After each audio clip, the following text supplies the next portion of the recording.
The village was called Sanajuri, a name that meant golden shower tree, and once it lived up to its name. Its fields shimmered with golden rice, the laughter of children was the daily music, and evenings were woven with mother's stories told under a canopy of stars. It was a simple, beautiful life. Then the iron ships arrived. They came flying foreign flags, speaking tongues no one in Sanajuri understood, their boots heavy with a power the villagers had never known. They stood on the shores and announced, with a chilling calmness, "This land now belongs to the empire." No one truly understood what those words meant then. They didn't know that ownership was just another word for stealing sweat, blood, and the very concept of tomorrow. Rahim was 12 years old. His father was a farmer, a man whose hands knew the soil better than his own name.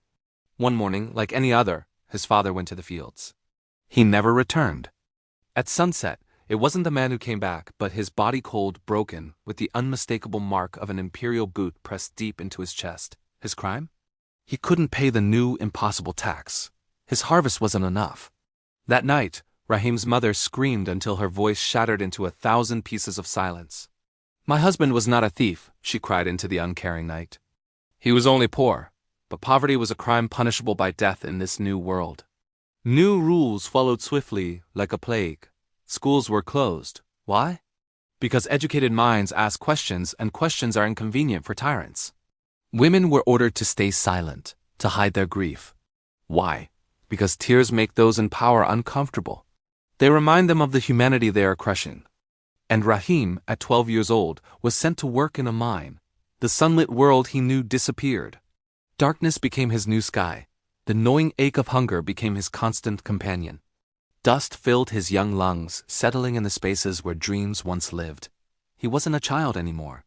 He was a tool, a number, a disposable resource for the empire. One day, in the suffocating dark, he whispered to another child, his voice barely a breath, "I want to see the light." But the light, the real brilliant light, belonged to the empire's cities, gleaming cities powered by the stolen resources and the silent suffering of 100 villages, just like Sanajuri. The story of Rahim and the mine was destined for a tragic end. One night, the earth groaned and gave way. The mine collapsed. Buried under layers of cold stone and indifferent soil, Rahim whispered his final words into the darkness, a plea to a mother who would never hear him. "Mother, I only wanted to live." No one heard him. His last breath was swallowed by the very ground his father had once nurtured. Years passed. Sanajuri, the village of the golden shower tree, disappeared from the maps. Its name was erased, its history buried. But beneath the ground, the cries remain. The echoes of a mother's scream, a father's last gasp, a child's final whisper. They are part of the soil now. History books, the ones written by the victors, speak loudly of progress and civilization. They praise the empire in bold, capitalized letters. They celebrate the railroads, the industries, the sprawling cities.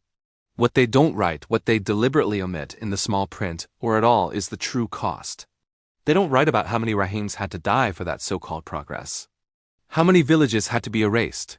How many souls had to be crushed? This is not just the story of one boy or one village. It is the story of countless silenced voices from every corner of the globe, crushed under the immense weight of imperial ambition. It's the story of dignity robbed, futures stolen, and lives extinguished in the relentless pursuit of power and profit. We are told to look at the grand monuments of empires, the magnificent buildings, the technological advancements. But we must learn to look deeper, to look beneath the surface. We must ask, what is the foundation of this monument? Is it built on stone, or is it built on bones? The past is not just a collection of dates and names in a textbook. It's a living, breathing entity that shapes our present and our future. The legacies of empire are all around us in the lines on our maps, in the economic disparities between nations, in the stories that are told, and more importantly, in the stories that are not. When we forget the Rahims of the world, we risk repeating the same mistakes. We allow the narrative of power to overshadow the narrative of humanity. We accept a version of history where progress justifies any cost, no matter how brutal. So let's make a promise, let's choose to remember. Let's seek out the stories buried beneath the soil. Let's listen for the cries that still echo. By honoring these silenced voices, we don't just correct the historical record, we reclaim a piece of our shared humanity. We affirm that every life has value, that every story matters, and that no empire, no matter how powerful, has the right to erase them. Thank you for listening. If this story resonated with you, please share it. Let's keep these voices from being forgotten. Subscribe for more stories that challenge the narratives we're told.